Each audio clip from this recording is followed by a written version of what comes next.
Selamat siang Indonesia, Anda menyaksikan seputar Bali terkini pukul 14 WITA bersama saya Rai Setiawati. Pemirsa, Menteri Koperasi dan UKM RI, Anak Agung Gede Ngurah Puspayoga memaparkan di tengah perlambatan perekonomian di Indonesia saat ini, koperasi dirasa mampu memperkuat kondisi perekonomian. Hal itu mengingat koperasi lebih mampu bertahan di tengah terpaan krisis ekonomi. Di sela-sela peresmian Gedung Pusat Layanan Usaha Terpadu PLUT Koperasi dan UMKM Kabupaten Gianyar, Menteri Koperasi dan UKM RI Anak Agung Gede Ngurah Puspayoga memaparkan, meski perekonomian dunia mengalami pelambatan yang tentunya berdampak pada perekonomian Indonesia, namun Indonesia masih dapat bertahan dan masih mengalami pertumbuhan sebesar 4%. Tidak seperti tahun 1998 yang minus hingga 13%. Untuk itu, masyarakat tidak perlu cemas terhadap kondisi saat ini dan tetap melakukan upaya terbaik untuk turut membangkitkan perekonomian.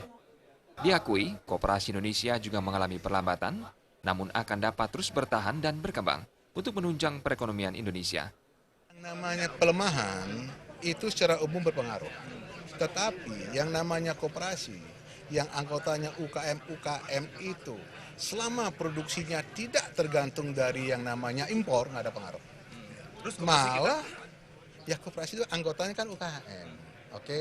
Nah, itu pasti selama itu tidak bahan bakunya, kalau dia berproduksi dari bahan baku impor, tentunya nggak ada pengaruh. Nah ini kan saya ingin mengatakan geliat ekonomi kita yang namanya UKM itu betul-betul bisa sebagai backbone perekonomian Indonesia ketika seperti sekarang ini dalam masa pelemahan. Dan pelemahan ini tentunya kita nggak bisa mempengaruhi luar negeri dong. Kementerian Koperasi akan berupaya terus membangun koperasi Indonesia menjadi koperasi yang maju dengan memangkas semua koperasi yang sudah tidak aktif dan mengeluarkannya dari database. Jumlah koperasi di Indonesia saat ini mencapai 62.000 unit. Purnama dan Ngurawira, Bali TV. Pemirsa, demikian seputar Bali terkini kali ini. Nantikan informasi menarik kami dalam seputar Bali terkini 1 jam mendatang. Salam Indonesia.